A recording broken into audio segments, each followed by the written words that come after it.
Well, our first priority, particularly in this climate with a new government federally and with a challenge to the type of industrial relations system that we'll have, I think our main challenge is to make sure that wages and salaries don't go backwards. In fact, we maintain living standards, so that the talk about inflation doesn't mean there are wage cuts. We have to have wage increases that keep ahead of inflation, and so that will be our major task in terms of salaries this year.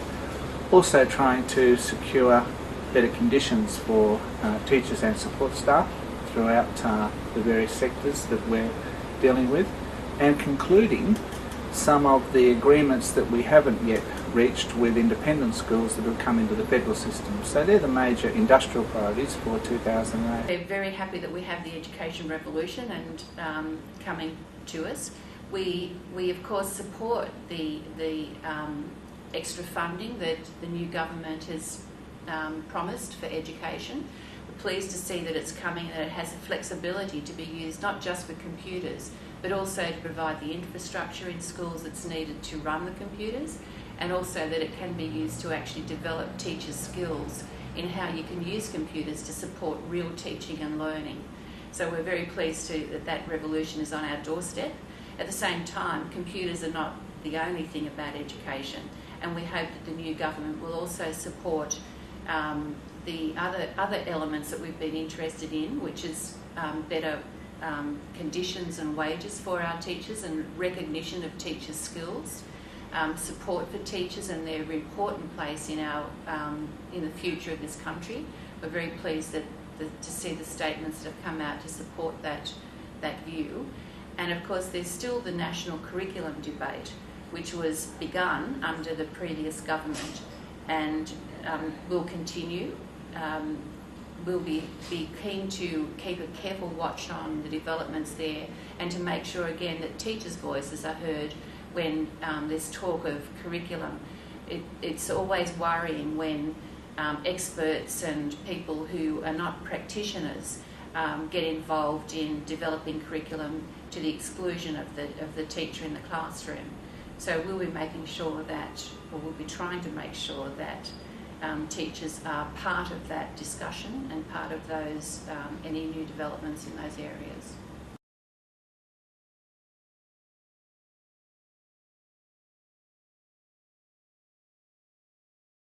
This year, a number of our awards for support staff and maintenance and outdoor staff in Catholic systemic schools expire in June.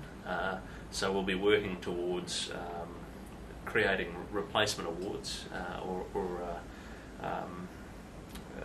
salaries agreements from that point on, but obviously that work will take up the first half of the year. A big part of that too will be reviewing the automatic progression system that we introduced in the last award for support staff. We're going to review the operation of that and consider whether there's any fine-tuning or any additions or changes that need to occur there. And there's certain elements, we had some interim steps that obviously will be taken out. The IEU are proceeding with a test case this year to determine whether the 4.5% award increases due January 2007 and January 2008 are payable by constitutional corporations. We currently have a situation where some teachers are being paid according to the state award and they've received their 4.5% increases, but other teachers haven't had those passed on by their employers. Well, the priorities with the change of government would be to push forward some collective agreements into the ELICOS sector. It's a sector that was really badly affected by work choices, and we're going to need to push forward some new wages agreements so that people can get wage rises.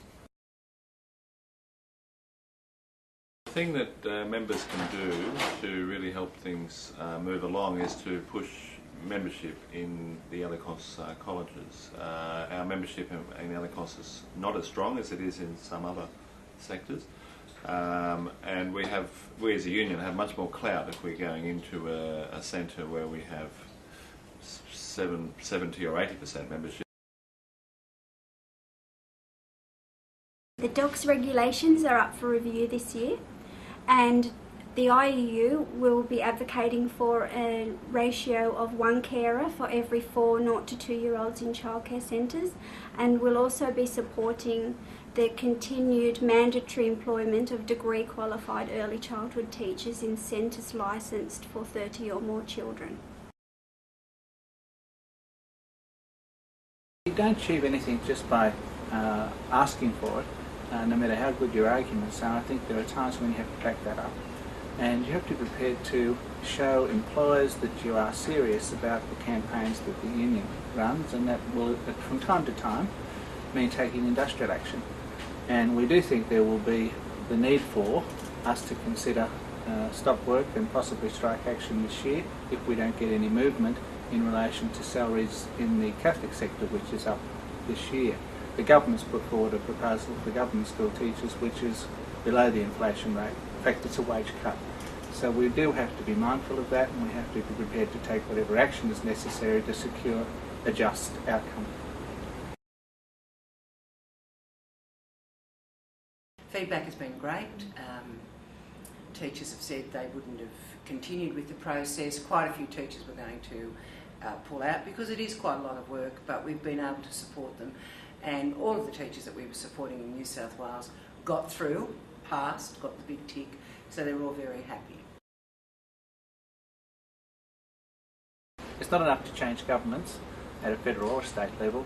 What we need to do is to be mindful of what politicians promise and to keep them to those promises, and also to be actively involved in making sure that we get the sort of just Australia that rewards and recognises all of the people within it appropriately, and we've got a part to play in ensuring that happens.